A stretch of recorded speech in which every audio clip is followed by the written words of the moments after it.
చంద్రబాబు నాయుడు గారు చేస్తూ ఉన్న ఇంకొక అన్యాయమైన తమాషా ఏమిటో తెలుసా? అది విన్నప్పుడు నాకు నిజంగా ఆశ్చర్యం అనిపించింది.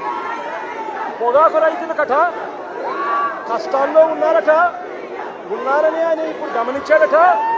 అందుకే 50,000 రూపాయల వరకు వడ్డీ లేని రుణాలు 3 ఏళ్ల పాటు ఇస్తాడట. నేను అడుగుతా ఉన్నా, అయ్యా చంద్రబాబు నాయుడు గారు, వైఎస్ఆర్సీపీ ప్రభుత్వ హయాంలో గతంలో 1,00,000 దాకా సున్నా వడ్డీ పథకం ఉండేదయ్యా. 1,00,000 రూపాయల దాకా రైతులు సకాలంలో కడితే సున్నా వడ్డీకి రుణాలు వచ్చే కార్యక్రమం వైఎస్ఆర్సీపీ ప్రభుత్వ హయాంలో జరిగింది. 84,66,000 మంది రైతులకు 2,050 కోట్ల రూపాయలు సున్నా వడ్డీ కింద ఇచ్చి రైతులను ఆ 5 సంవత్సరాల్లో ఆదుకున్న చరిత్ర వైఎస్ఆర్సీపీ. మరి ఏందయ్యా ఈ డ్రామాలు?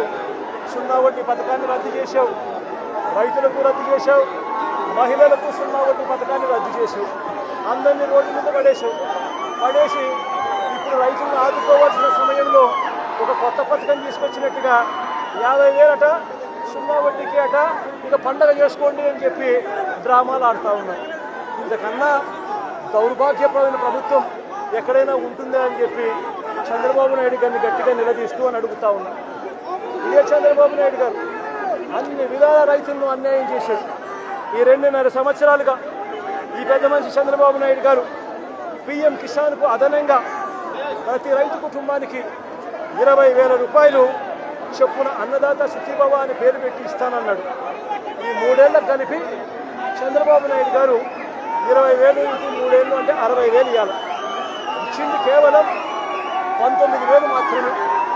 అంటే మిగిలిన 41,000 ఎగరగొట్టి పైగా 7 లక్షల మంది రైతులకు ఈ జాబితా నుంచి తొలగించేశాడు. కౌలు రైతులను తీసేశాడు. ROFR పట్టాలున్న గిరిజనులు సైతం ఈ పథకం నుంచి తొలగించేశాడు చంద్రబాబు నాయుడు గారు. వైఎస్ఆర్సీపీ ప్రభుత్వ హయాంలో ఉన్న ఉచిత పంటల బీమా పథకాన్ని చంద్రబాబు నాయుడు గారు రద్దు చేశాడు. ఏ సీజన్ ముగిసేలోగా, ఏ సీజన్లో పంట నష్టం జరిగినా ఆ సీజన్ ముగిసేలోగానే వైఎస్ఆర్సీపీ ప్రభుత్వ హయాంలో ఇచ్చే ఇన్పుట్ సబ్సిడీ కార్యక్రమం ఇవాళ రద్దు చేశాడు చంద్రబాబు నాయుడు గారు. మోంతా తుఫానుకు సంబంధించి 9 నెలలు అవుతా ఉన్నా కూడా ఇవాళకి కూడా బాధిత రైతులకు ₹1 కూడా ఇన్పుట్ సబ్సిడీ ఇచ్చిన దాఖలాలు లేవు చంద్రబాబు నాయుడు గారు ప్రభుత్వం. ఇదే పెద్ద మంది చంద్రబాబు నాయుడు గారు రైతులకు గతంలో అందే సున్నా వడ్డీ పథకాన్ని రద్దు చేశారు.